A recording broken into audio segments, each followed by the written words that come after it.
Interest in Marx in the academic world has been on the rise in recent years. And the idea of socialism, if not exactly Marx's socialism, is back on the mainstream political agenda in the US for the first time in many decades.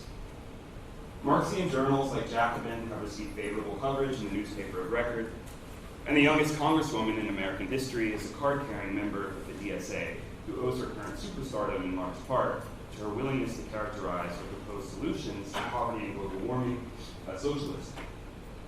Yet this resurgent interest in Marxian ideas should be taken with a grain of salt. Those who espouse them offer withering criticisms of income inequality and the immorality of billionaires, but little in the way of explanation of the institutional forms and social conditions that systematically produce inequality in billionaires. So what exactly does it mean to be a Marxist? What does Marxism commit us to, and what sorts of commitments does it allow? What would it mean to provide a truly adequate critique of the capitalist form of life? Since its founding in 2006, Platypus has been an attempt to clarify divergent tendencies on the left. It's characterized by a refusal to take the idea of the left for granted. It is not an activist project, but a project of self-education. It tries to come to grips with the collapse of the proletarian movement for socialism and the emergence of the so-called New Left.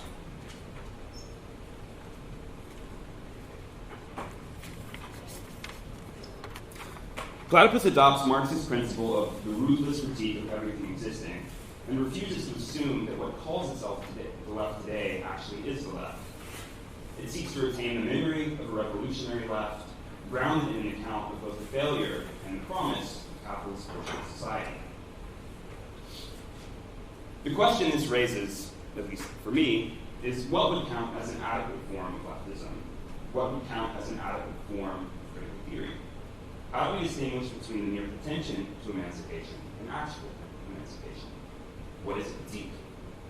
What would an account of the possibility of a critical account look like? These are irreducibly philosophical questions. Marxism presupposes an account of how reality ought to be understood.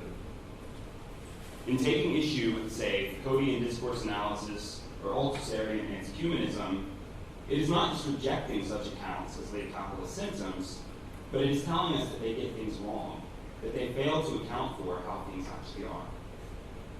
Not in the sense that there is an independent criterion against which all such accounts can be measured, but in the sense that the accounts are incoherent.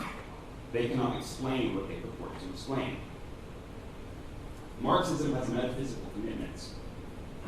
The claim that all knowledge and praxis is historical, the claim that society has an intelligible structure, the claim that history itself has a certain purposive form. Justifying such commitments requires a distinctly philosophical account of critical theory. It requires a return to the most ambitious attempt to provide such an account, Hegel's logic. So part of what I want to talk about and argue for is the possibility of making a distinction between philosophy and critical theory. What such a distinction would entail, why we need to make it, and to understand Marxism's own relationship to that distinction.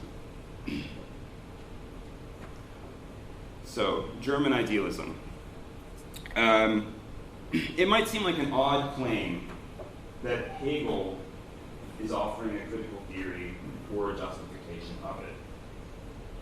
But the logic is meant to accomplish just such a justification in relation to the Realphilosophie. Hegel's philosophy of right is a proto-form of the critical theory of bourgeois society. This is why Marx takes it as a starting point. We'll get there. Philosophy is best thought of as an ongoing debate over how we ought to understand ourselves. The German idealist tradition makes this explicit, arguing for the first time that philosophy isn't a matter of anthropological description, disinterested contemplation of an objective good, divine intuition, or utilitarian calculus. They show that what has always been implicitly at issue in philosophy is who we are, and how we ought to understand what it means to be the kind of being we can understand, period. Such an inquiry into what it means to understand is ultimately an inquiry into what it means to be free. Self-consciousness, reason, and freedom, for Kant and Hegel, are one. This matters for Marxism because Marxism itself is a set of claims about how we ought to understand ourselves and the world. Marxism is philosophy and more than philosophy at once. Kant's famous Copernican turn lay in his revolutionary claim that our concepts do not conform to the world, but rather that the world must conform to our concepts. Against the empiricists, Kant claimed that we dictate the form of nature, giving it its laws. Against the rationalists, Kant claimed that we can't deduce the structure of what is for reason itself. Not at least without becoming entangled in all sorts of antinomies and incoherences. For Kant, we have to relativize our categories of understanding the form of thought to pure forms of sensibility, specifically human forms of pure sensibility, space and time.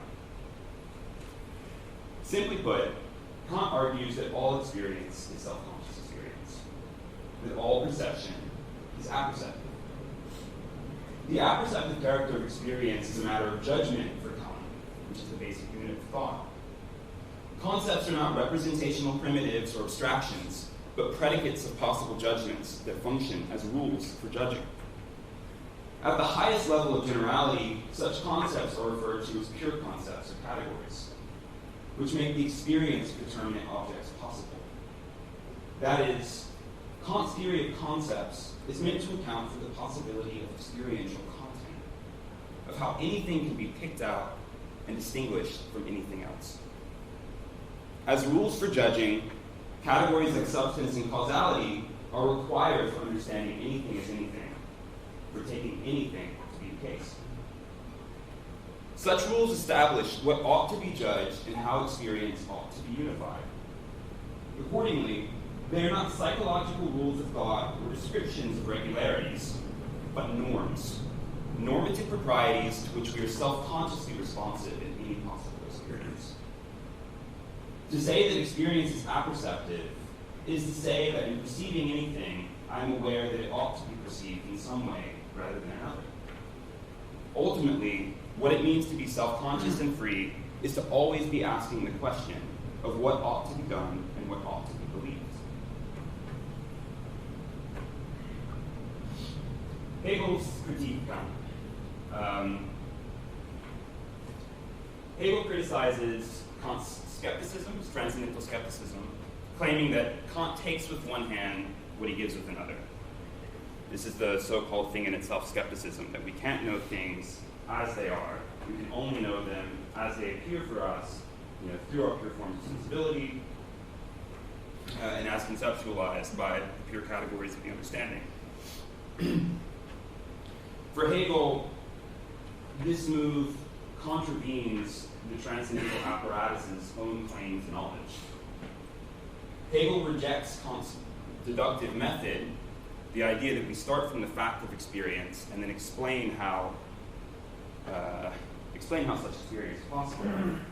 Hegel rejects the method of transcendental deduction as question begging. He rejects the view that the mind is an instrument that can be grasped prior to experience or the objects of experience. Hegel famously quips that we can't learn to swim prior to getting in the water. So Hegel doesn't think that we can bracket our own standpoint to first give an account of what experience is. Hegel thinks that as soon as you start investigating what the mind is, you've already embarked on the journey of making a claim about how the mind ought to be understood and how reality ought to be understood. What Hegel wants to show is that you can't step out from the apperceptive standpoint, even in doing philosophy. So Kant's project is already apperceptive in this sense. That's what the logic is. It's the unfolding of apperception. So,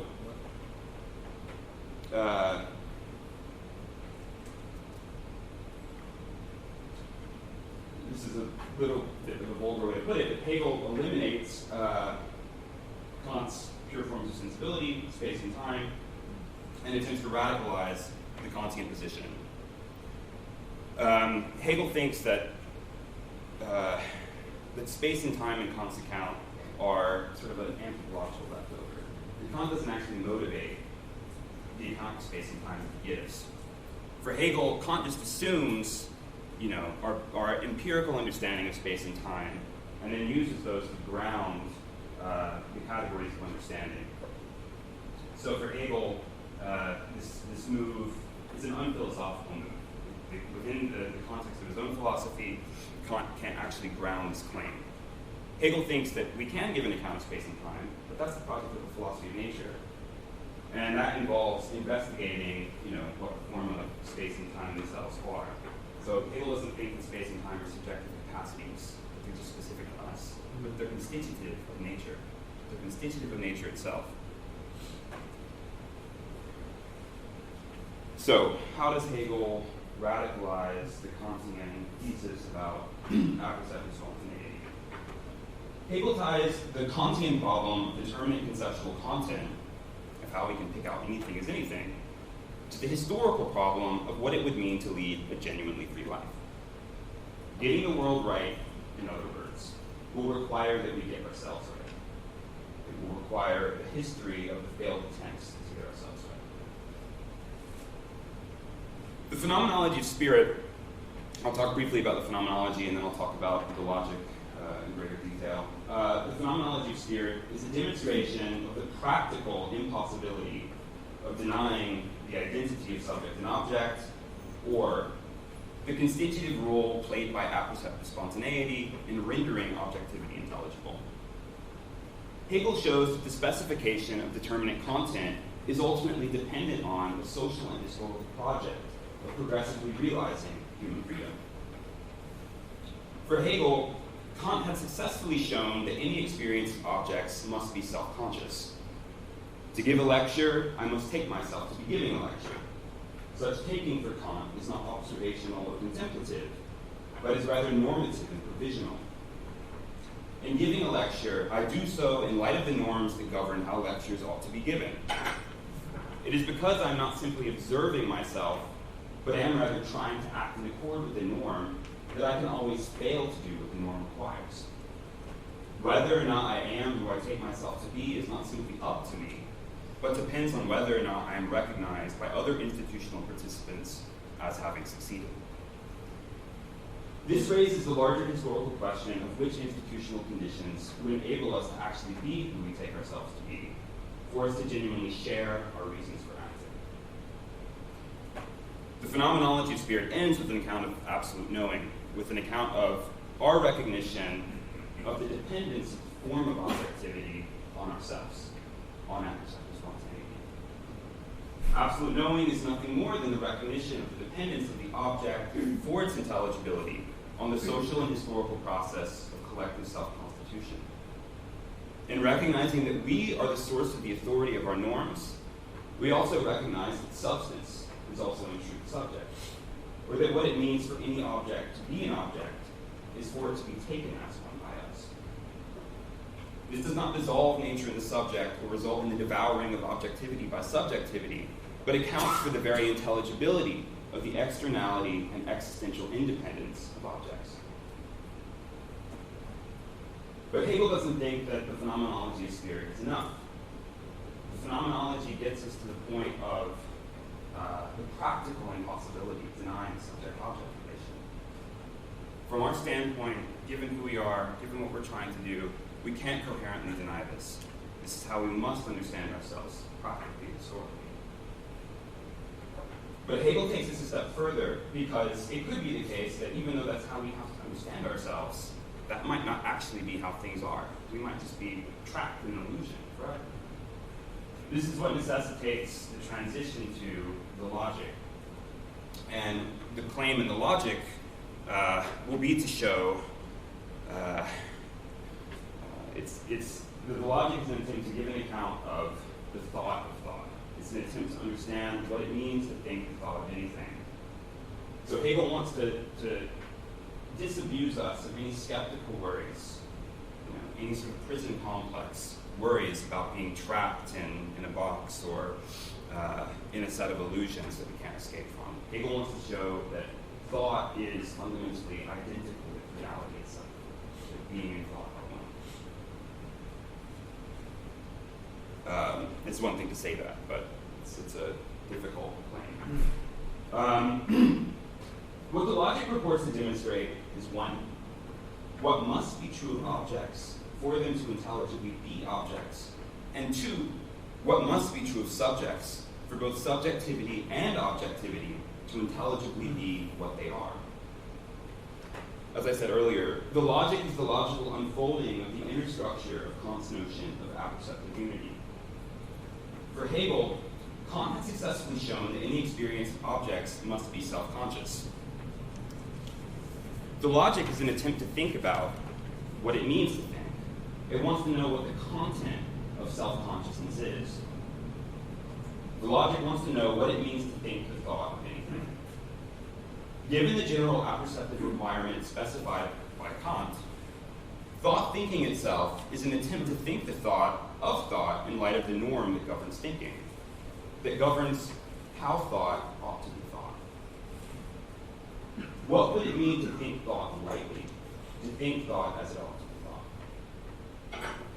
Hegel's ambition is to show that to think thought rightly is to think of thought as the thought of an object. If we render intelligible thinking, we have just thereby shown what can count not only as an object of thought, but as an object, period. So Hegel wants to show that whereas Kant's account of thought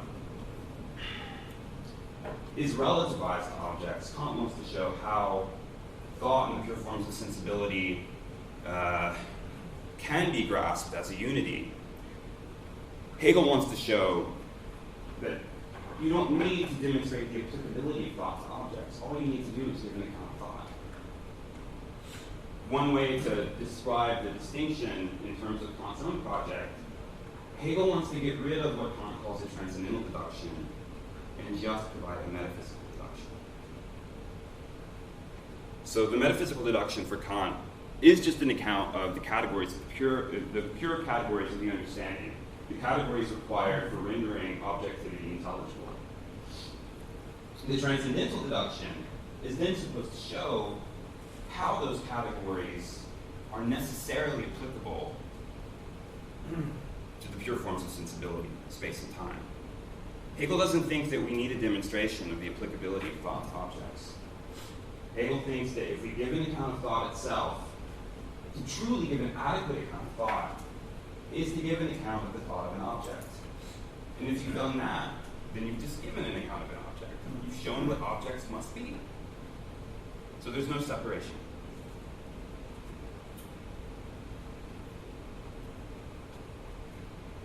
If we render intelligible thinking, we have just thereby shown what can count not only as an object of thought, but as an object, period. Roughly, we first need a coherent account of the structure of objectivity, the logic of being and the logic of essence. But a coherent account of objectivity ultimately depends on and requires a coherent account of subjectivity, which renders objects intelligible in light of its own self-legislated norms. These norms are the constitutive standards in light of which anything can be what it is, or can fail to be. For example, spirit is always trying to successfully be spirit. Ancient and feudal social norms failed as social norms, requiring the transformation of spirit. While the norms themselves are historically specific, that spirit has such a normative structure is a metaphysical logical condition. The very first thought of the logic, the thought of pure being, is a fairly straightforward illustration of the apperceptive quality of the logic. In trying to think of thought as the thought of pure being, we must ask how it is that pure being ought to be thought. As Hegel famously argues, the thought of pure being is indeterminate because it gives us no way to specify any particular content, or what being itself would be. Such discrimination would require a form of negation that pure being disavows. We would need to be able to say that in being X, X is not Y, and vice versa. the Parmenidean assumptions that underlie pure being commit us to the further thought that pure being is nothing, that the thought of pure being is a failed or incoherent thought, because not a determinate thought at all. Applied to thought itself, apperceptive judgment takes us from the empty thought of pure being to the insufficiency of quantity and quality as determinate specifications of objective content, to essence and appearance as the distinction essential to grounding the thought of being, to the idea of living, rational agents as the source of the normative authority of any determinate specification of objective content.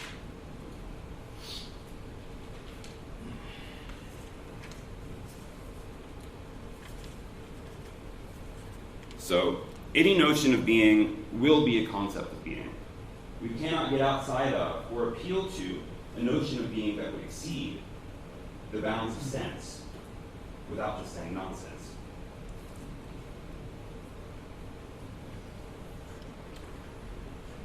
Okay, so that's logic. The dialectical method is the Hegelian legacy inherited by Marxism. Marx follows Hegel in taking philosophy to be its own time grasped in thought. Marx radicalizes that Hegelian thesis by showing that the categories of thought are categories of historical praxis, of the way in which we are holding ourselves and one another to account in a form of life. To give an account of bourgeois society from Marx is to give an account of how it is failing to live up to its own promise and how it must be transformed just to be what it's trying to be.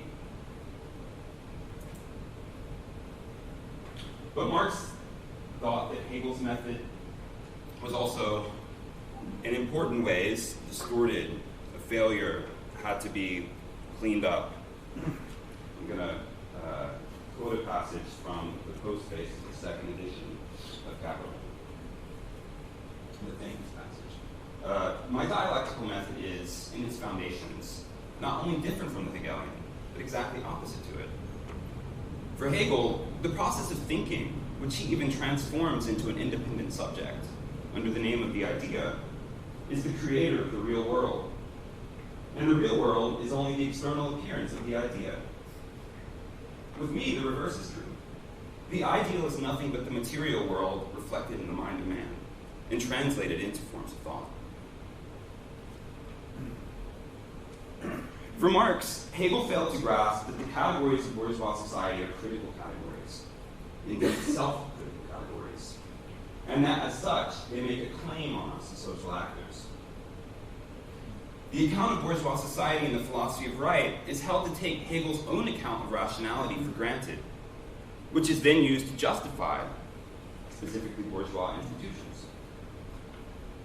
It becomes an apology for the status quo, a method of rationalization. This is a quote from Marx's early text, The Contribution to Hegel's Critique, Hegel's Philosophy of Right. Hegel's true interest is not the philosophy of right, but logic. The philosophical task is not the embodiment of thought in determinate political realities, but the evaporation of these realities in abstract thought. The philosophical moment is not the logic of fact, but the fact of logic. Logic is not used to prove the nature of the state, but the state is used to prove the logic.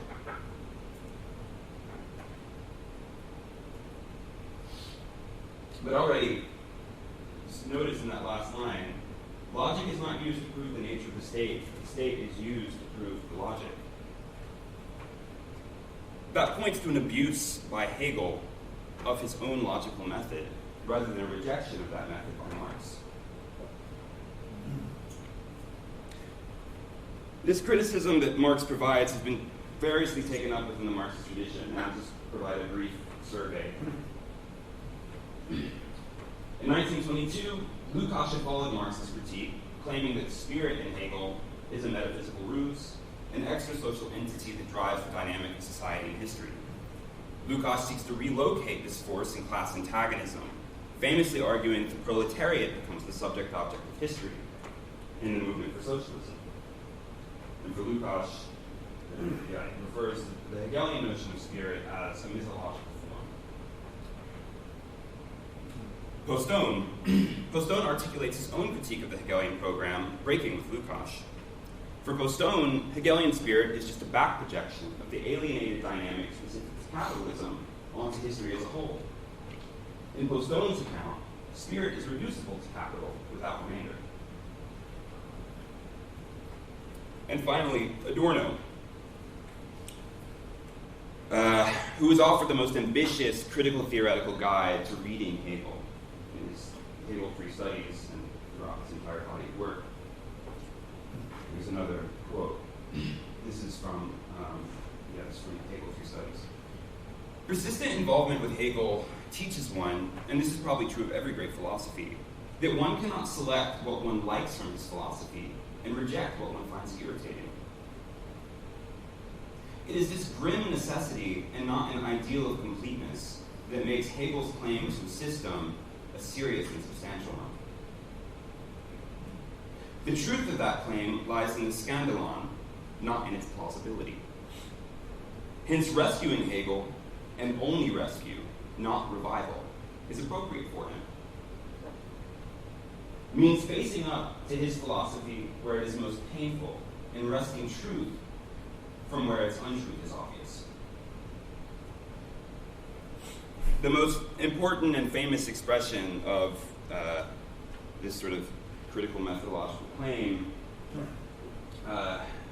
is Adorno's thesis that the whole is the untruth. Hegel's philosophy is an expression of the dysfunction of the social whole. And what Adorno calls the dark spots in Hegel are moments of social unintelligibility, taking revenge, as it were, on the attempt to rationalize them. But Adorno's own claim that the whole is the untrue does not undercut, but depends on Hegel's claim that the whole is the true. This is because in saying that the whole is the true, Adorno commits himself to some notion of how things ought to be, to what would be the truth. To take it that there is some way that reality ought to be understood, and that there is some way things ought to be, is to remain committed to the Hegelian notion of the absolute. And to justify such a claim, to establish the conditions for its intelligibility, and to vindicate our entitlement to it, that is precisely the philosophical task of the logic. So this is the concluding section of the talk. There are two philosophical dogmas that persist in critical theory. And I underscore that they are philosophical dogmas. What I call ultra-historicism, that everything is reducible to a historical symptom, and philosophy is deluded social theory, that all philosophy is just distorted social theory, or social theory that is, or philosophy is it's unwitting social theory. But where does the normative authority of critical theory come from? On the one hand, as many Marxist thinkers have argued, the normative authority of critical theory derives from its object. Critical theory has no norm of its own, but rather articulates the norms internal to the institutions it takes as its object. On the other hand, this only explains the historical conditions for critical theory, not the conditions for the intelligibility of both historical conditions and critical theory. All the Hegelian notion of thought amounts to is the intelligible form of anything as anything, including the practical activity of historical subjects. What Hegel renders intelligible is history as history, society as society, practice as practice. And precisely in both their continuity and discontinuity, their functionality and dysfunctionality, practical success and practical failure. What must be true of a practice for it to intelligibly be a practice? What must be true of history for it to intelligibly be history? Marx, by contrast, tends to write in the early works as if empirical objects exist prior to and apart from the theoretical categories that grasp them. But Hegel would counter that Marx is simply begging the question of the intelligibility of such objects, rather than actually accounting for it. The idea in the logic is a theory of form, which renders intelligible the activity of rendering intelligible. Against Marx, the idea isn't an external measure or justificatory criterion, but rather the form of the standard constitutive of and thus internal to rational agency. The Hegelian idea is what renders intelligible the object of Marx's analysis as a possible object of analysis in the first place. I'm going to take up one example from Marx's early critique of the philosophy of right. In the philosophy of right, Hegel provides a philosophical justification of the estate system, claiming that it both reflects the socially necessary division of labor and provides a means for the representation of the different classes in the state legislature. Hegel identifies the bureaucracy with the universal state, arguing that the particular interests of bureaucrats coincides with the interests of the social whole, i.e. the desire for power and professional success, in this case, coincides with the desire to govern. But as Marx powerfully shows, Hegel's account falls below Hegel's own logic. Because Hegel assumes that particular interest is set by nature and essentially egoistic, the state, as the end of the bureaucracy, is subordinated to particular interest and becomes a class among other classes. Far from embodying the coincidence of particular and universal interest, the bureaucracy is the systemic subordination of the general good to the interests of a particular class. Marx points out this is true of our historical condition, but that condition itself is false. Yet Marx takes up Hegel's own logic to demonstrate what Hegel should have been committed to. Had Hegel followed his own claim that particular interests are always socially formed and not simply expressions of natural inclinations, Marx contends, he would have had to ask how the class position of the bureaucracy informed their desires. Marx follows Hegel's lead in arguing that there ought to be a particular class that does express the interests of society as a whole. And the rest is history. Hegel ends the science of logic with the idea of the free release of the idea. It is not a transition within the encyclopedia. Hegel's not gesturing towards another text that has to be written to unfold the structure of rationality. It is not a transition, but the demand reason makes of itself for a critical interrogation of the rationality of the actual. Are we who we ought to be by our own lights? We require Marx to make good on the free release of the idea. Only Marx saw the way to making the world fully actual by making it genuinely rational. Unlike Hegel, he recognized that this was a practical task, not just a matter of philosophical justification. But that task is only intelligible as a task from the standpoint of Hegel's idea. At least that's the claim. Thank you.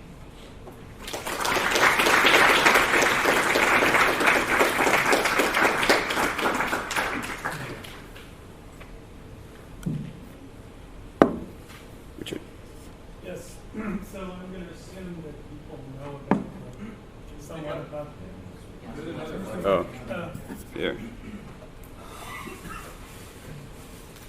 So, to some extent, presume that people in this room know about multiple three-way and other email exchanges. So I'm going to both express what I disagree with and agree with, and what I think are the points of fissure and agreements and disagreements between different sides.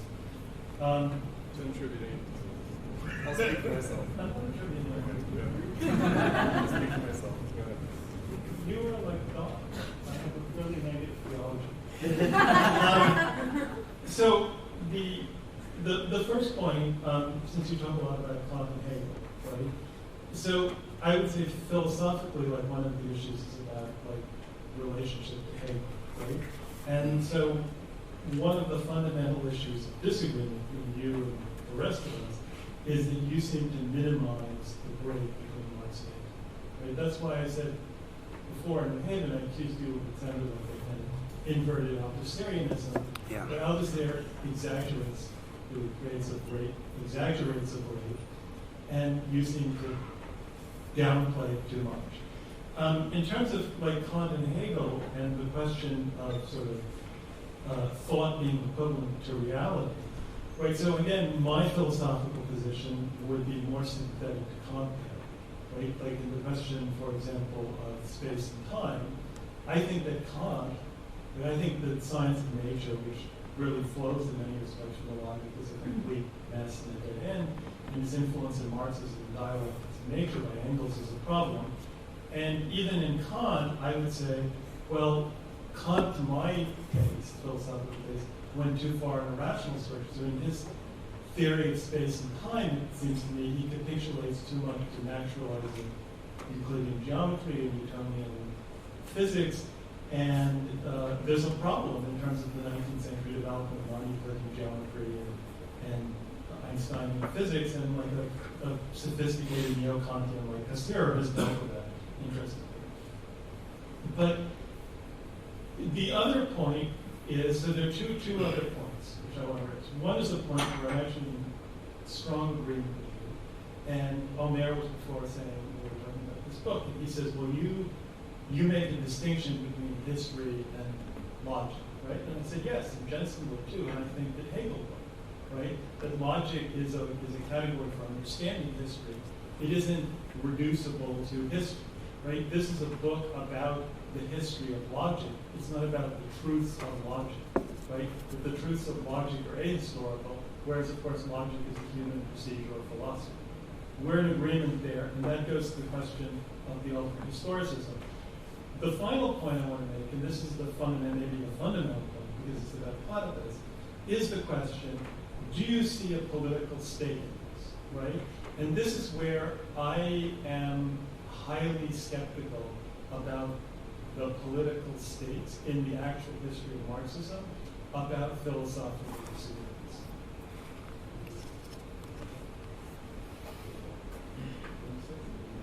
Are you going to use this time?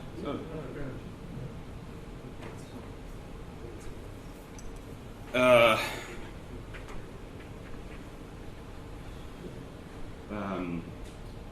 Yeah, I'll just respond to the last thing you said first about the political states.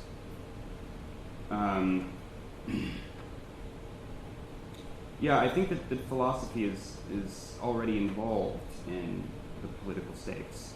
But as soon as you try to give any account of what's going wrong, or with the left, or with a theory of capitalist modernity, etc., you're already doing philosophical work. There's already a number of philosophical commitments at play in making those sorts of discriminations and criticisms.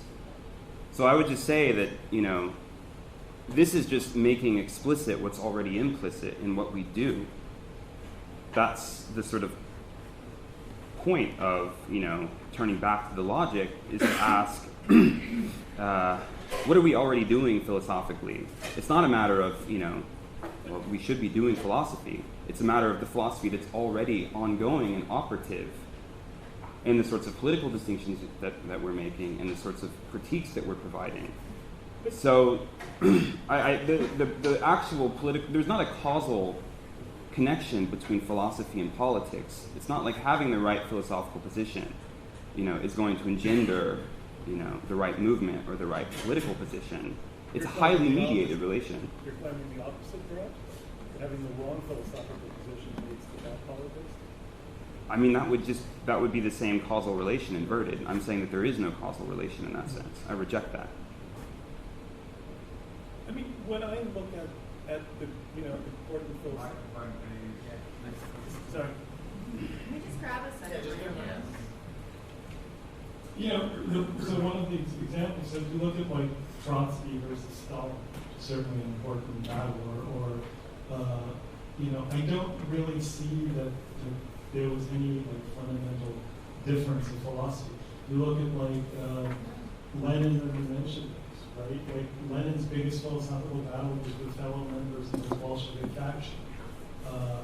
When we're talking about the German Revolution. So I'm not saying that, obviously you can't separate the history of philosophy from the history of society, and I'm not trying to do that. I'm not treating it as completely separate realm.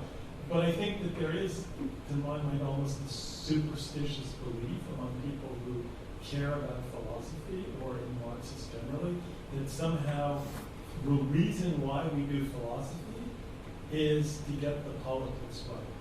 And that's what I have pushed back. And I think that also goes to the question of the over historicism. Right? But anyway.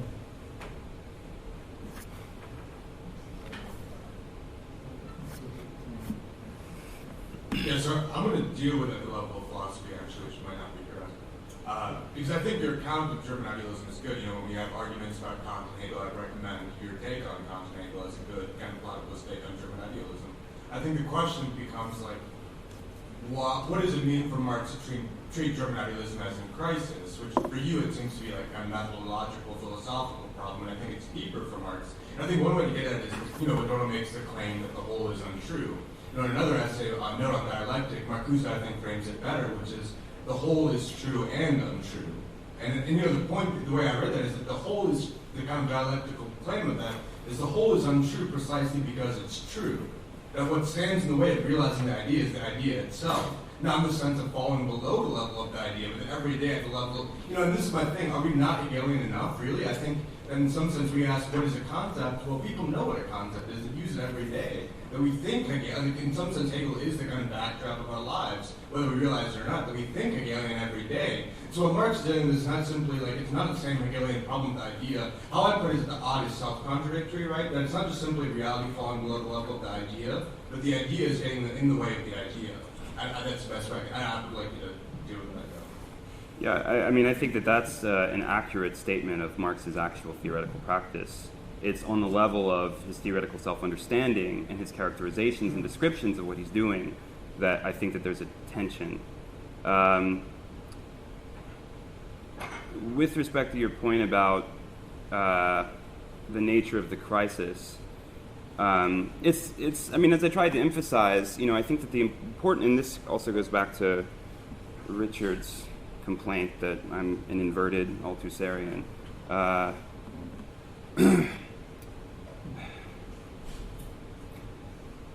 Yeah, I don't want to claim that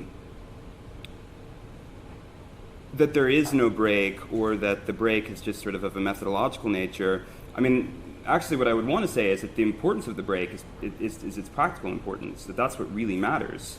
Marx's real contribution is not philosophical, but that it's really practical. But it's when he characterizes that break in philosophical terms that I think that there's an infelicity or an injustice done to the relation to Hegel. So, what about the claim of the odd being self-contradictory, right? You want to claim it as a classical German idealist problem of the reality not meeting the odd. So there's a discrepancy between the odd and the is, that thought is at odds with being, that we need to attain the level of thought, whereas the kind of meta point that, you know, the whole is true and untrue, that thought itself is self-contradictory. Like, what is the odd? Yeah, if you've done the demonstration and shown that you know, that reality has an intelligible structure, that the be is to be intelligible, that reality itself is thought in the Hegelian sense, then it no longer makes any sense to claim that there's a contradiction between reality and thought. The contradiction has to be within thought itself.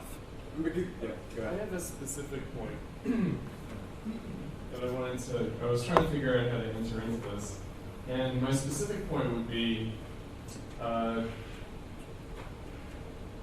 couple of things. You know that I have my allergy to the use of the term norm, which I think goes to when you say that the problem of dogmatism in Marxism is that it treats philosophy as diluted social theory. I would simply say that you haven't considered what social theory is enough. In other words, that it's a kind of a junk category for you, instead of like social theory, okay, we know what that is. And what you just said about Marx, and Marx doing like the practical, it's I think that the way you're putting it is that Marx supplies the content and Hegel supplies the form. So that Hegel is wrong on the content, but he's right on the form. In other words, it's not the bureaucracy that's the universal class, but it's the proletariat.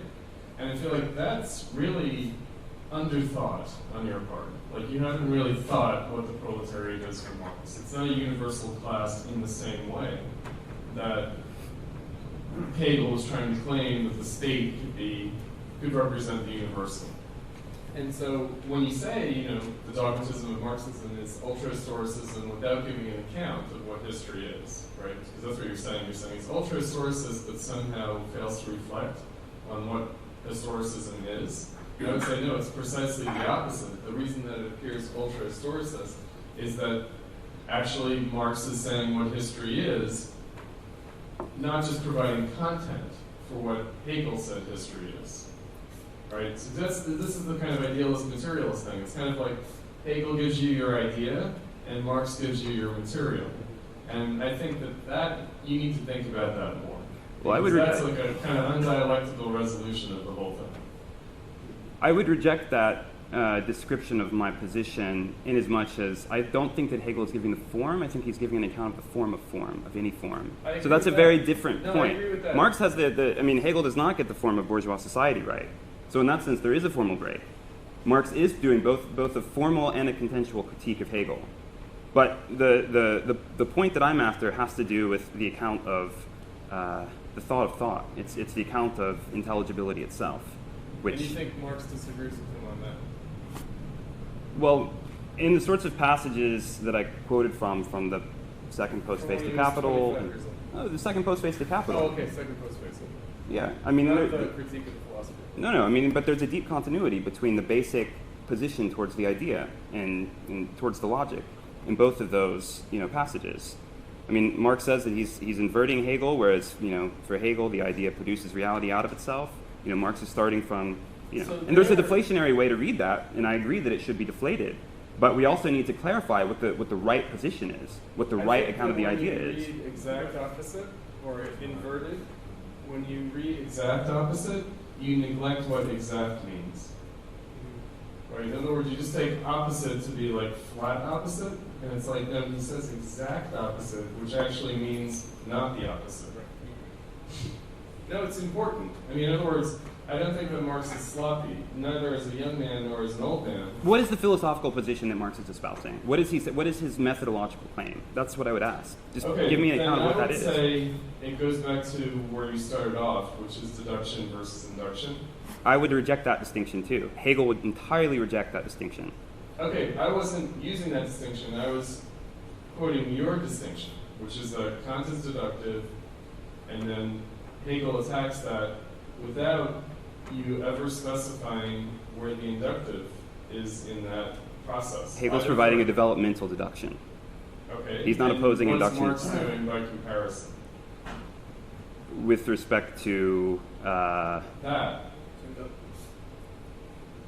Well, on the level of his actual method, I would say that Marx is providing. He's also doing. He is a Hegelian. Yes, that's the point. In other words, and if you get into this stuff about in other words, Marx doesn't have to rewrite Hegel. Absolutely not, right? No. And so, at the same time that he claims to be putting Hegel back on his feet, that's different from saying he's disputing Hegel on the content, or on the material, or on the particular, and the relationship between the particular and the universal. And it actually also goes back then to say that Hegel's wrong about bourgeois society or something like that. Where I think that you take the stone. Right about bourgeois Yeah, society Hegel's in his time. Hegel's The right fundamental about difference about Hegel's political position vis-a-vis the bureaucracy has to do with the limitations of being a modern liberal in the Prussian state for industrialization. I wouldn't object to that at all. And you take Postone a little too seriously. but You gotta watch with Moish, because Moish, in other words, if you think that Marxism and Moish are doing the same thing, they're doing the exact they're opposite. not doing the same thing. Well, I don't know that exact.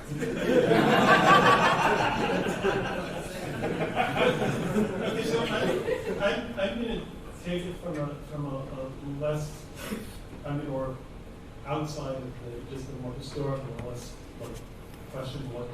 So it seems to me there are two breaks that are traditionally attributed between Marx and Hegel. One is a political break, right? That Marx is politically radical, whereas Hegel is at best a liberal, that is most, or sometimes not even that liberal, but basically a liberal.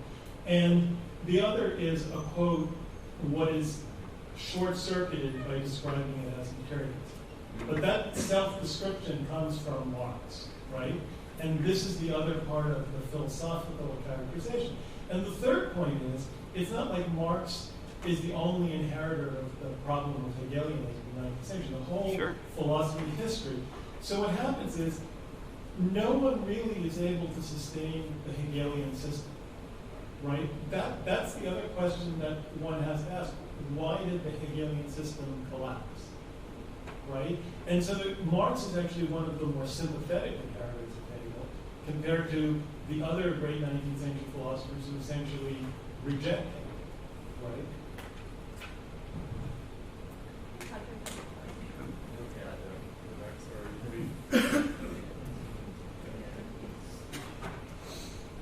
Yeah, so after the risk of falling into the first of your dogmas, Jensen, I sort of wanted to, like, I think Richard was talking about the way in which you sort of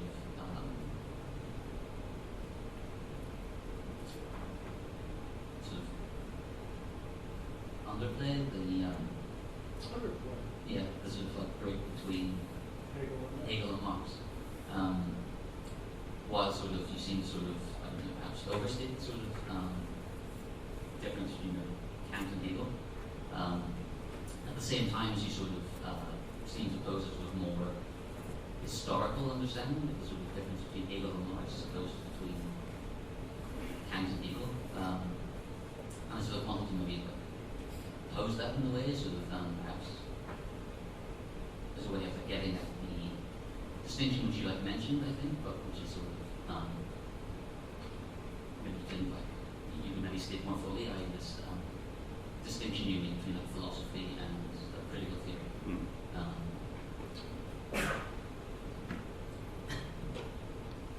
Right.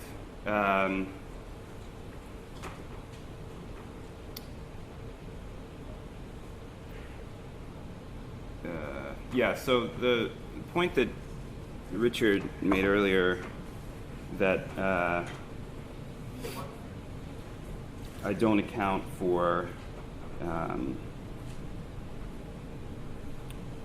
don't give an adequate account of the break between, I got it, sorry.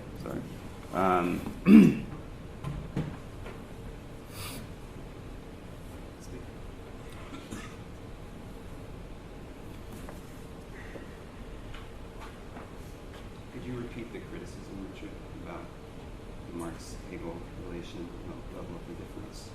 I'm trying to recall. Well, I said that they're traditionally,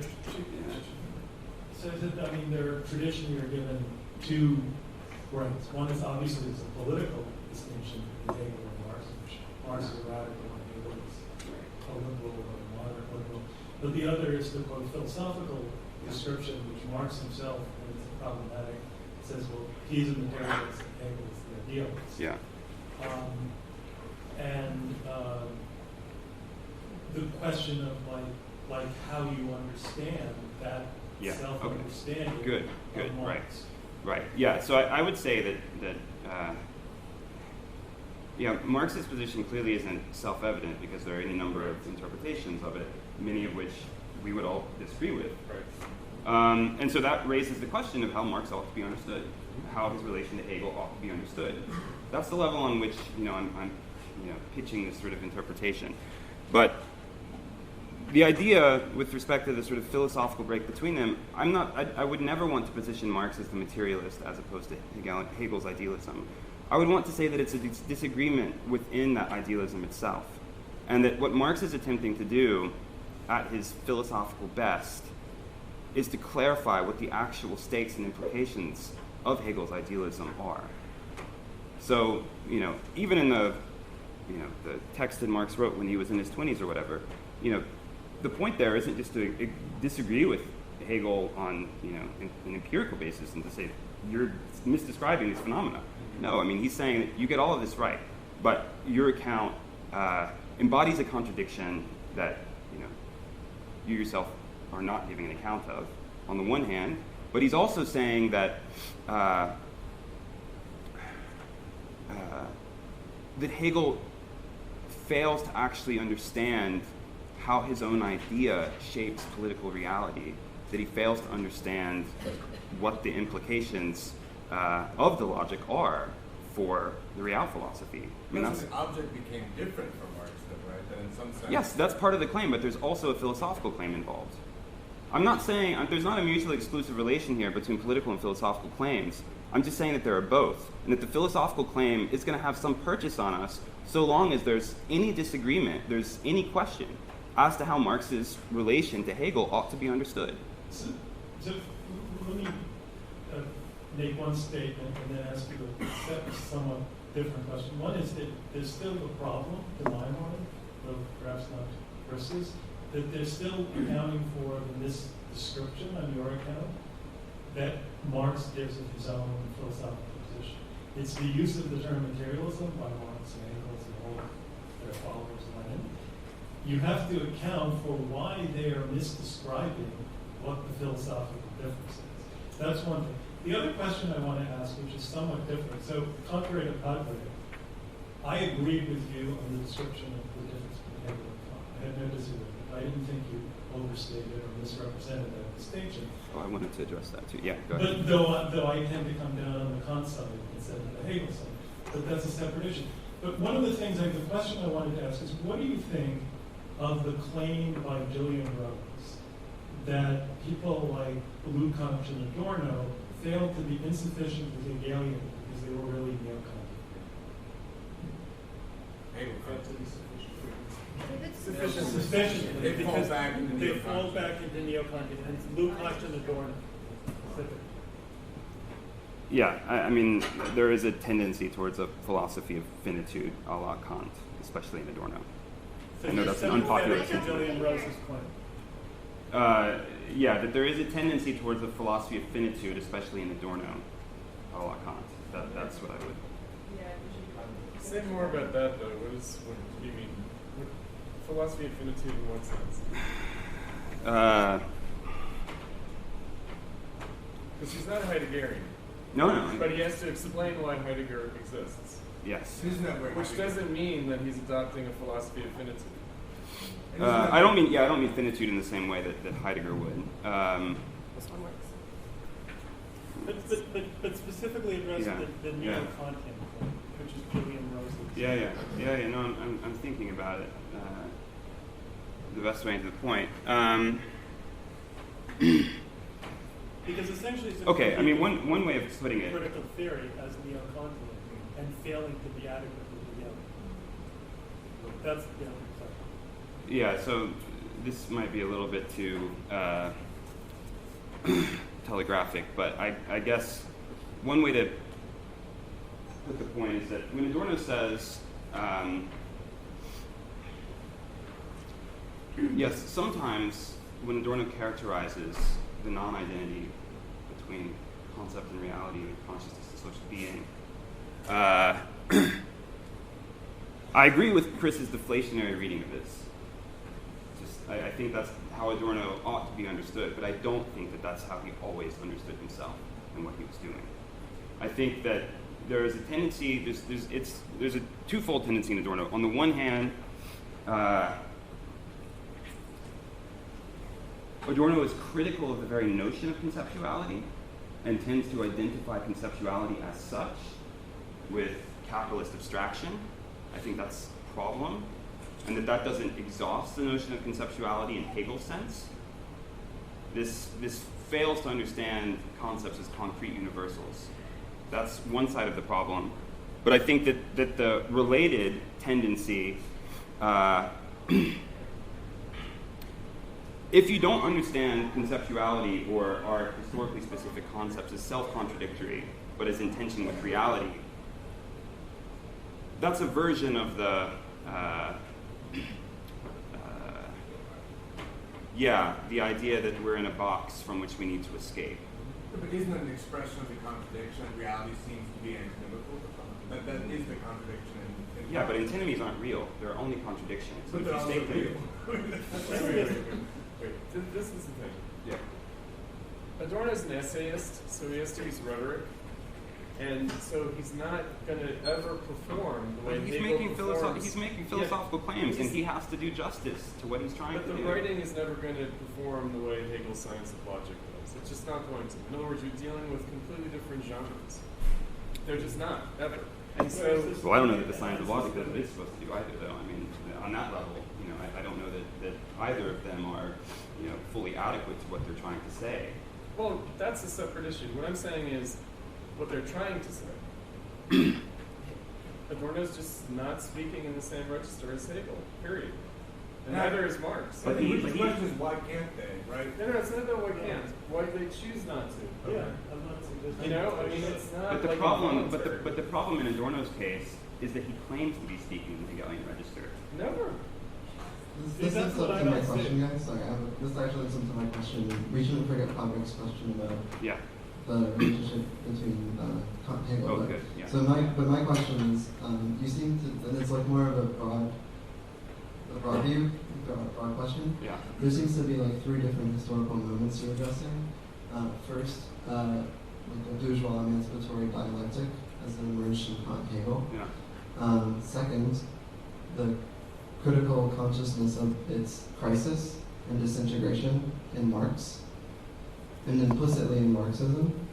And then third, what Adorno is dealing with, which is the absence and loss of that historical consciousness of the disintegration of bourgeois society and the bourgeois dialectic Yeah. as embodied in Marxism as a historical tradition. Right.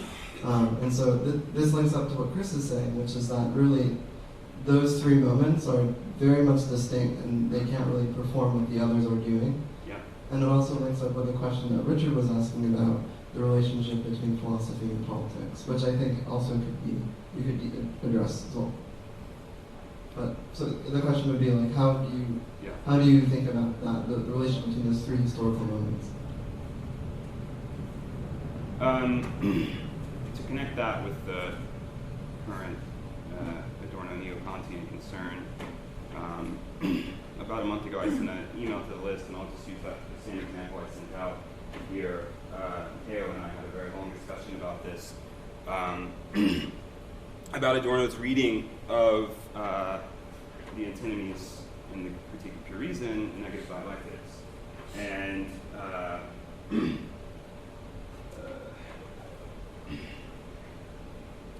and when Kant gives his account of freedom as acting in accord with the law, or in accord with the representation of the law, Adorno accuses Kant very explicitly. I'm not projecting this onto the text, but he says, this is just a repetition of, how Kant understands, necessity in the sphere of nature, in the realm of appearances. And Adorno says that if you define freedom in terms of acting in accord with the law, you've just imported a causal notion of necessity into the moral sphere.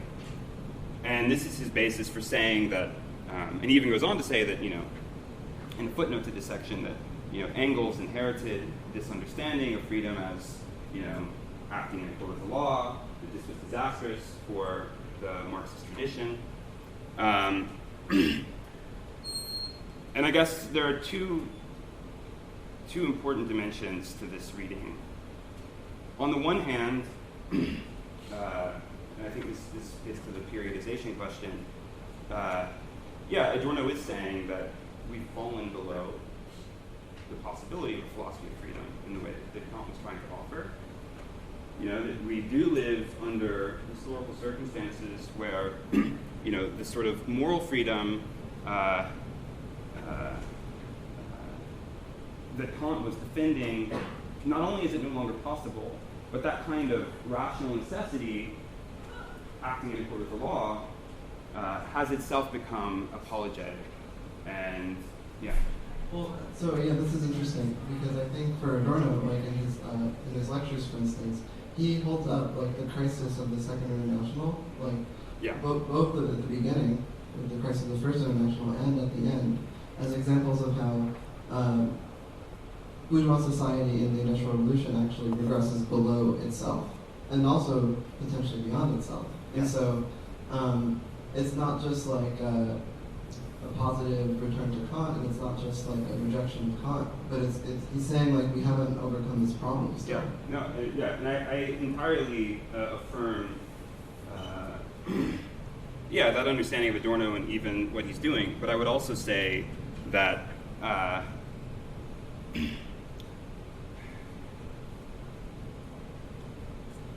what this fails to do justice to is the very real philosophical distinction that Kant is making between rational and causal necessity.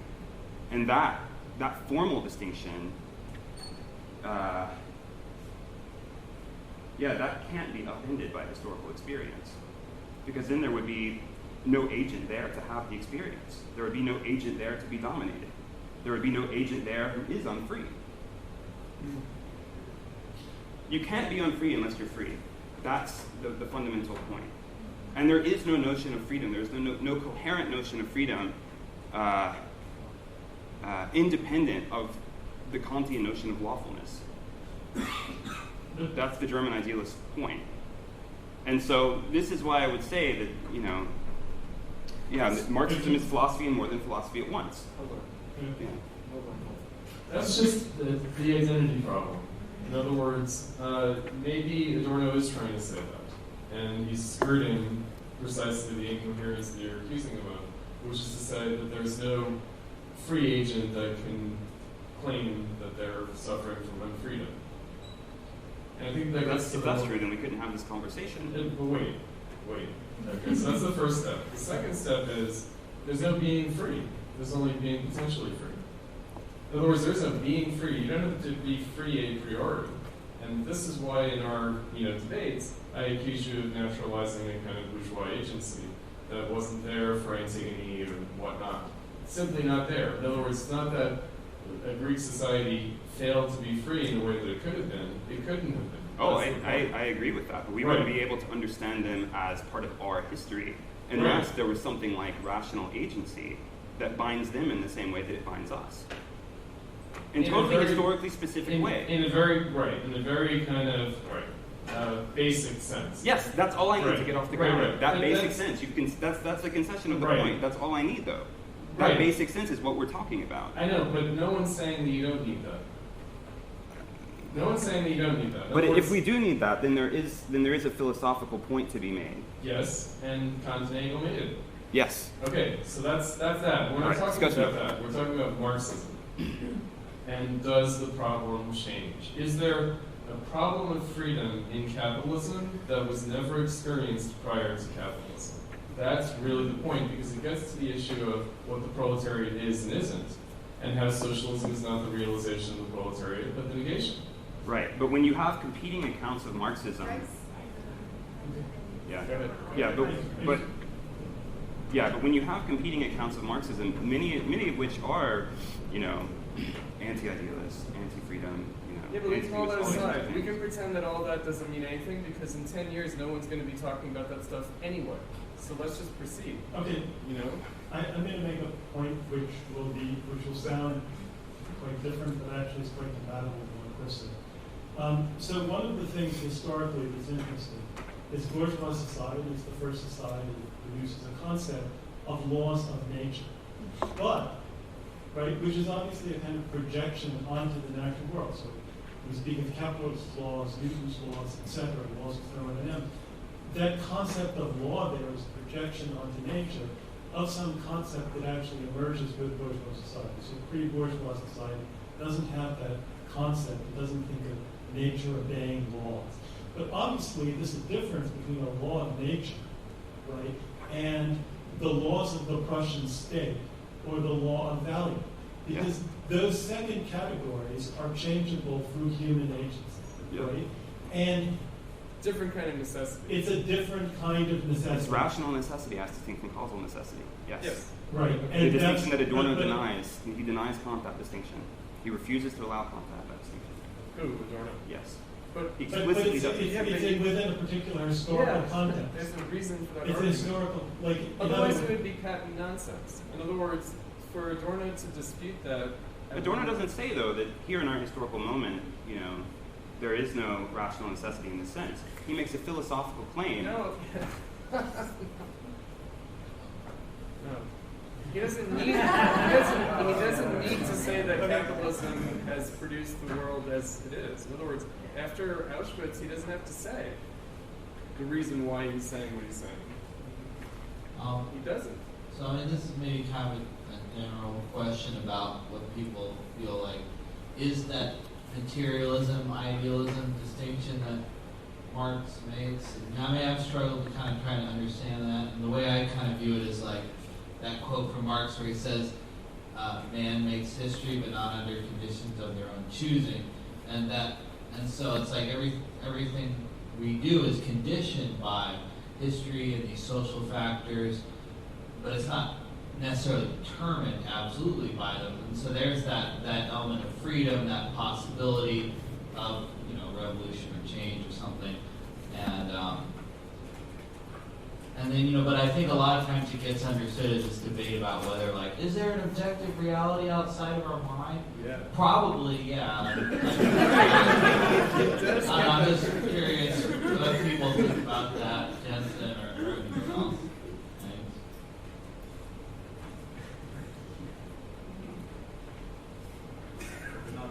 Wait, Stefan has a question. He's going to ask.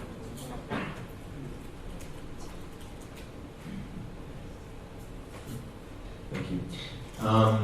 Jensen, you said in the beginning that for Hegel, thought and being are the same, and that in the end you said that antinomies are not real. And I think that both of this is true, but also its exact opposite is true, because being and thought are not the same. It's, I guess, Adorno's point of non-identity that you also brought it up, that there's something in reality which cannot be conceptualized. And so Adorno knows. That's capitalism, by the way. Yeah, I mean, Adorno chooses to point to this. He chooses to show that logic, if it wants to stay true to itself, it has to transform itself. That this idea of identity does not hold on because reality itself is in the contradictory state. And so I think Adorno also says that antinomies are the only thing that's real. I mean, the antinomy, the contradiction itself is the thing that is real. It's not the one or the other part of the antinomy.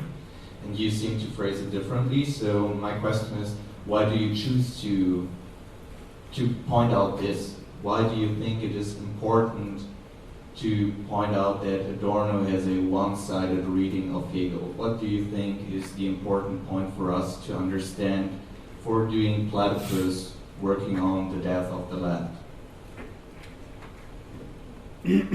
On the antinomy issue, just to be clear, I didn't mean to suggest that. I was making the technical point that antinomies aren't real because they're always actually contradictions in disguise. Right. So I'm not claiming that therefore contradictions aren't real in the sense that they're in the head. Right. No. The claim is that, of course, contradictions are real. Antinomies are just misunderstood forms of contradictions. That's the technical point that I was after. Along the same lines, I think that part of the issue in framing things in terms of something in reality that can't be conceptualized. I just have problems with that sort of locution. That's what you think more. I think more about that, man. The self-contradiction of bourgeois society and capitalism. Yeah, I don't think that that's a contradiction between reality and thought. I think it's a contradiction within reality that is also a contradiction within thought. It appears. In other words, of course, it appears as a contradiction between reality and thought.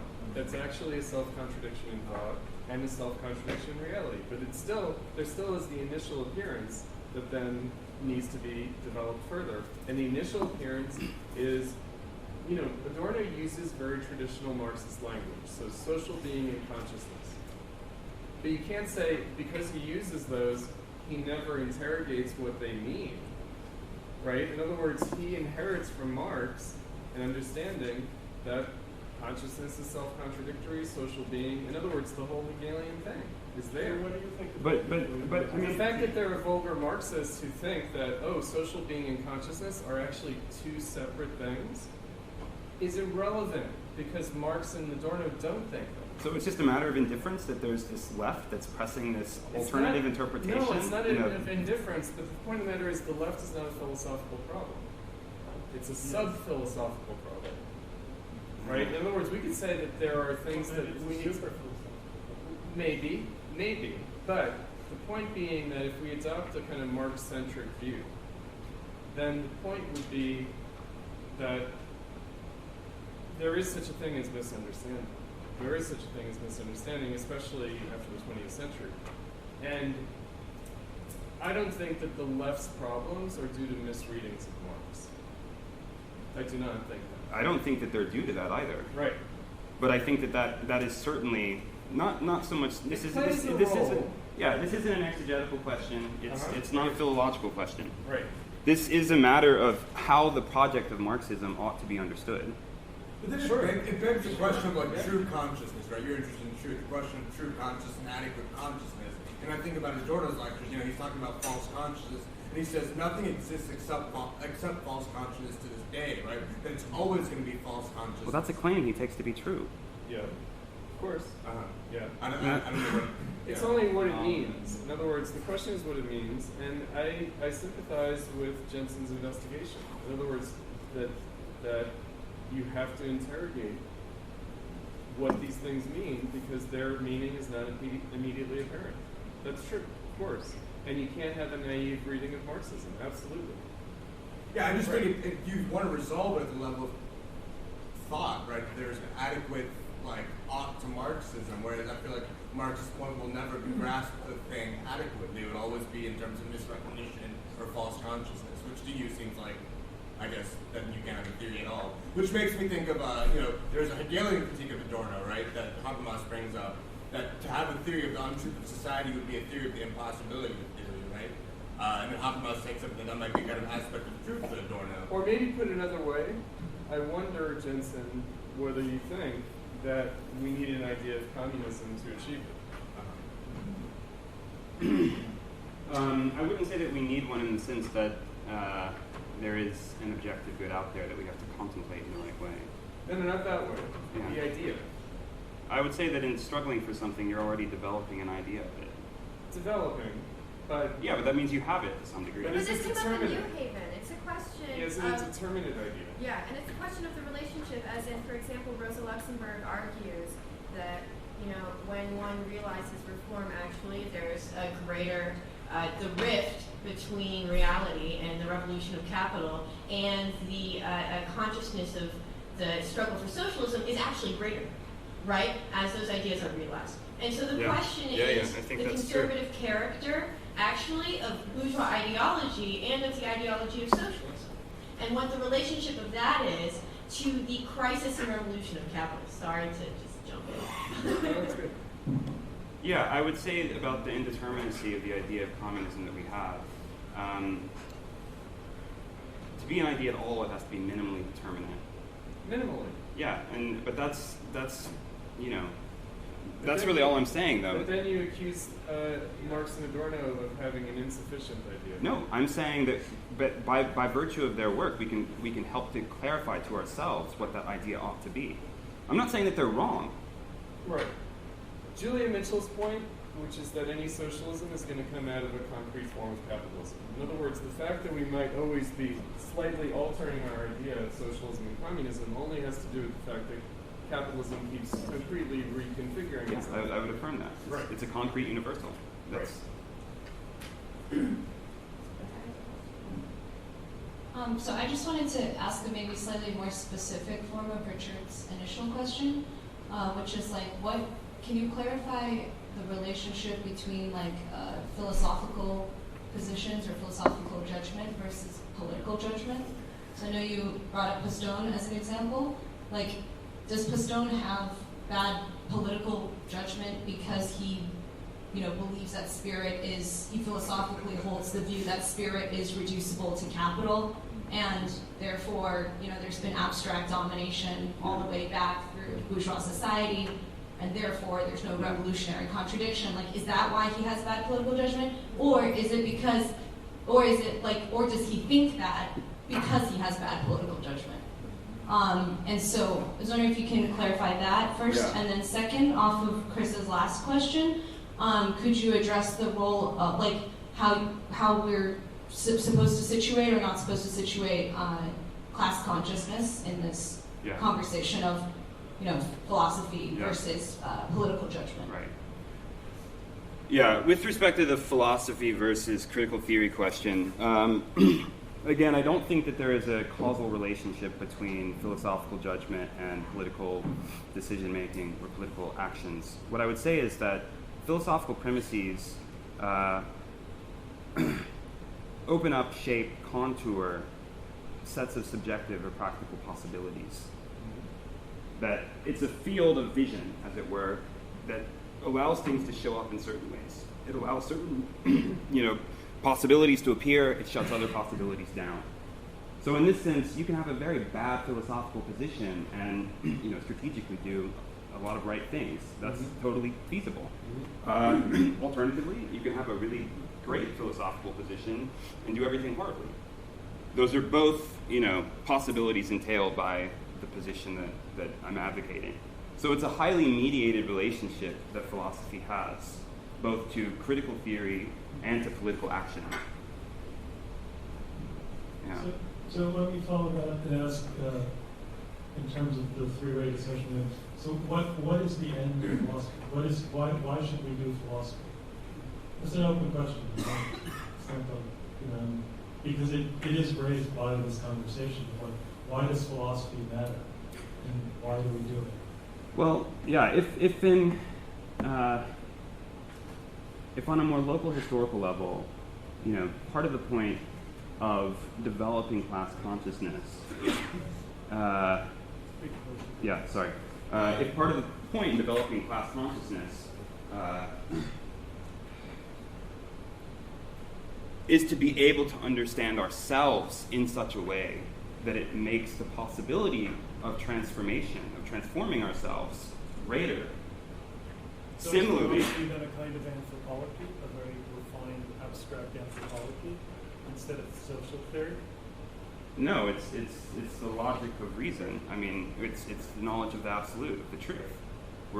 As I said in the beginning, all philosophy is really about is how we ought to understand ourselves. And I don't mean that in the sense of, what's what? How do you understand that? How is that different from anthropology? Because philosophy is about rational agency as such. It's about freedom as such. Not just about freedom for a specific species. Yeah, it's not Homo sapiens. Yeah. Any species, Right. aliens or whatever, any species. Any rational being. Any rational being, that's what it's about. But the absolute, I think, maybe. Because that might be a disagreement. What do you think is meant by the absolute? Hegel's absolute.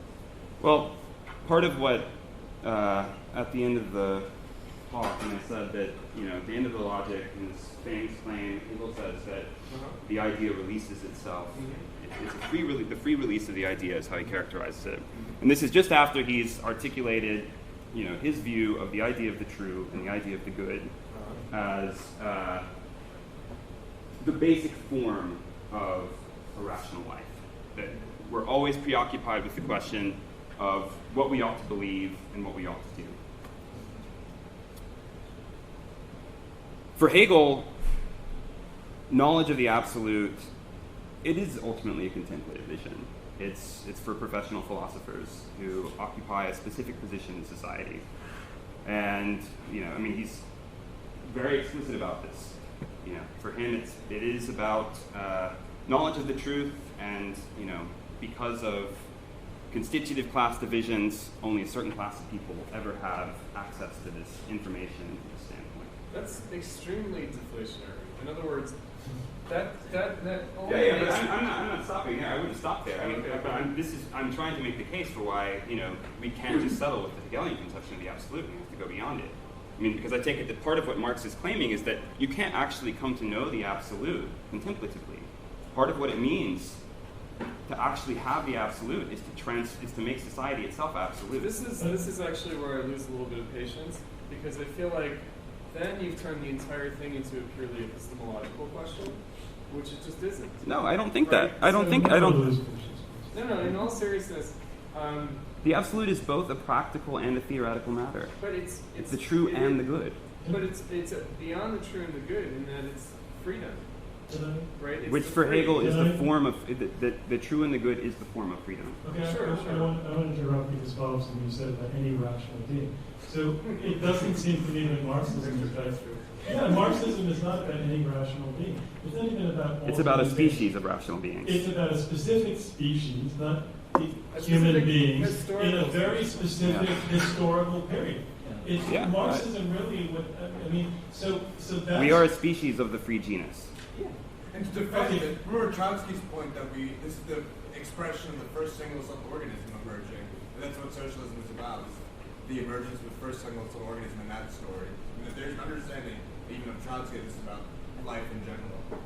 But Marxism as a philosophy, I would disagree. It's not about single-celled organisms. It's about a particular type of multicellular organism in the 19th, 20th, and 21st centuries. Richard, yeah, what you're doing though is you're basically saying that Engels and Trotsky were just speaking nonsense when they said the history of freedom that we are enlisting in our struggle starts with life itself. Hegel would affirm that. Yeah, Hegel would affirm that. But what's wrong with that? Well, okay, but that's, first of all, that's a separate conversation from this one. But you brought it up. Okay, well, so In other words, that's why you shouldn't bring it up. For Hegel, rational agency is the highest form of life. Okay, but the question of what Marxism is, right, doesn't depend.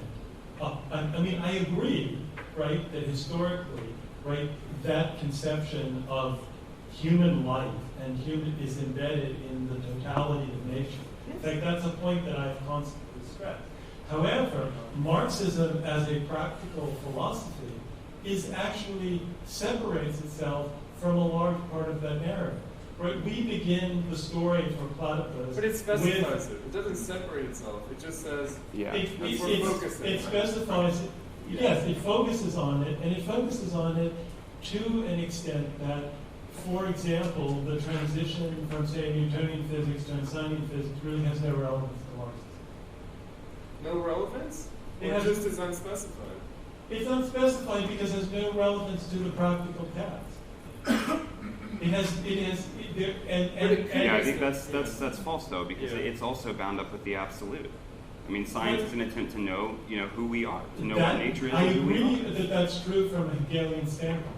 I agree. But I'm saying that actually, no, I think that, again, I'm giving a historical reading of Marxism as breaking, in certain respects, incompletely and ambivalently, because it always goes back and forth, right? But I'm defending a completely different notion of the intellectual history here from both you and Fritz. That's the topic for a separate discussion. But what I'm saying is that when you talk about any rational being, right, you have to specify the parts of Marxism or even Hegel, right, that are based like the part about the logic is about the nature of being. It's about rationality. But there's a large part of Hegel and a large part of Hegelianism that's about a very specific history, not even the totality of human history, about a very specific history in certain specific parts and its meaning for the project of human freedom. And that's really, I think, what Marxism takes from Hegel, not the metaphysical and philosophical foundation. And again, I have a reading of Hegel, the metaphysical aspect of Hegel that is old-fashioned, that you would reject, that's contrary to technical. But then again, that's a subject for another talk. Jensen, so I've been wondering this since your talk at Yale, which is what is the relationship between the intellectuals and the workers in the party, or what is the role of the intellectual, I guess? Because I think that the way that, I don't know, I want to get back to this question Chris posed. Do you think we need like an idea of communism? Or what is the relationship of theory to practice, or specifically the theory of socialism? Because I think that is perhaps the more political one. Yeah, I mean, I just take myself to basically agree with the Leninist line on this question, that, yeah, intellectuals have to be proletarianized, and proletarians given, intellectual capacities, etc. I mean, it's sort of just the orthodox view, which we don't have in view because there is no party and there isn't that sort of possibility, which, admittedly makes these sorts of problems, like Hegelianism, appear all the more urgent, than they actually are, in some respects. So teach Hegel on the shop floor is I'm sorry, I got to throw that out there. Yeah, ideally maybe, I don't know. One would hope, but yeah. There you go.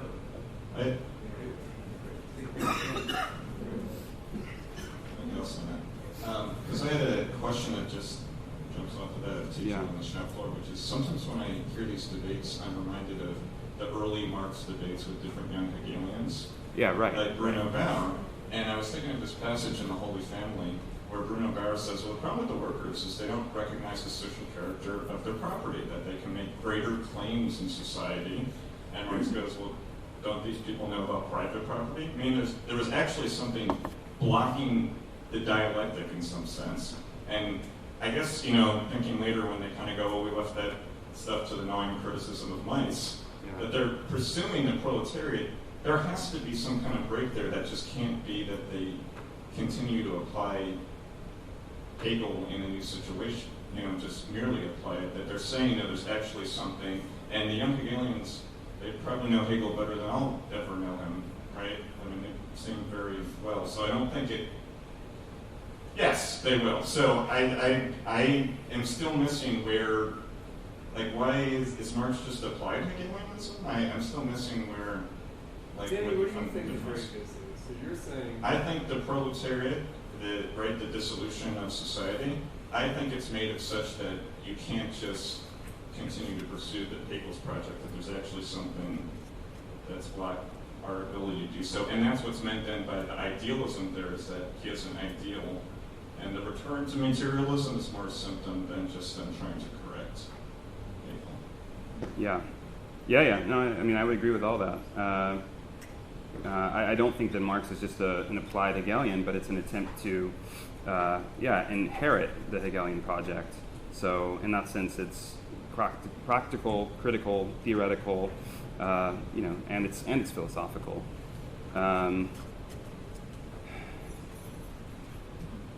I also don't think that we can just apply Hegel today. Like I just said, I think that the reason that these questions have reappeared at all, it's part of, it is a symptom itself, and it's part of the current impasse.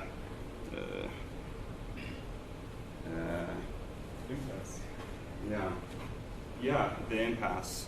I mean, as I said at the New Haven talk, someone like Pippin owes his insightfulness to a certain scholasticism that reflects the degeneration of leftism more generally and of practical possibilities for the left. So I don't think that he's just, an accidental genius who, had these great thoughts and offers this correct reading of Hegel because he's just, whatever. No, I mean, it's a practical possibility that was, it's a product of our historical situation. So you think we're the first generation since Hegel that really has Hegel? No. No, he's not saying that. Just in the same way that, any other thinker, has ever tried to, reinterpret or understand someone else. Everyone is always making the claim that this is the right claim, that this is the right reading. That's all you can say. Can I just jump into the question at the back? That's fine. Is that right? I think, just to follow on from Danny's question, one of the things that seems to be missing is the pre-Marxian socialism, the working class in England and French socialism, because Marx is dealing with Hegel in a way through the young Hegelians, but also through the way in which Hegel is being expressed in socialism, in pre-Marxian socialism. And I think there's a kind of missing link in your account of that kind of the emergence of the working class and the emergence of socialism in the early 19th century, in the 1820s. And so my question would be, that another part of that is Adam Smith. Another part of what Marx takes up, because it's being taken up by the working class, is Adam Smith. Yeah. And we've just added reading Adam Smith in our pedagogy this year in our yearly reading group syllabus. So I was wondering what you think about the kind of importance of Hegel versus the importance of Adam Smith for Marx, the question of political economy, yeah, and whether you kind of would pose the relationship of Marx to Smith in the same way, and again how that's kind of mediated by this pre-Marxian socialism and the kind of self-contradictory understanding of the working class emerging in England and France in the early 19th century. Hegel's a good reader of Smith. Yeah, exactly. The account of civil society and the philosophy of right is, it's indebted to Smith, Hegel's account of. He cites Smith once in the text, but aside from that, the sort of tripartite critique of British political economy, German idealism, and French utopian socialism.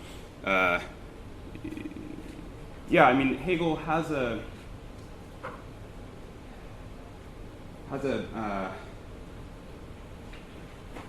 certain pride of place, just in the sense that Hegel gives Marx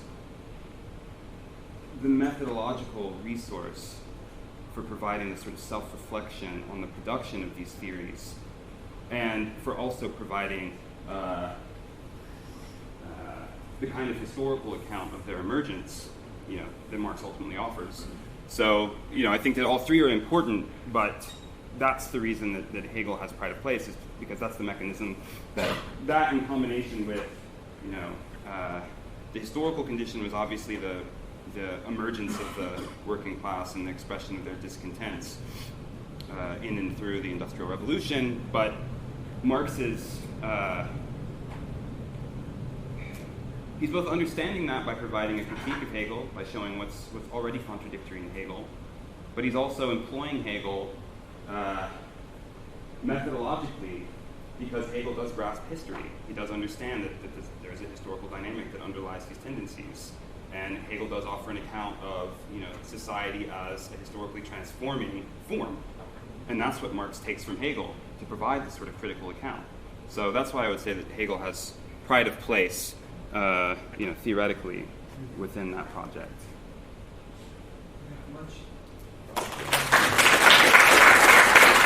Thank you.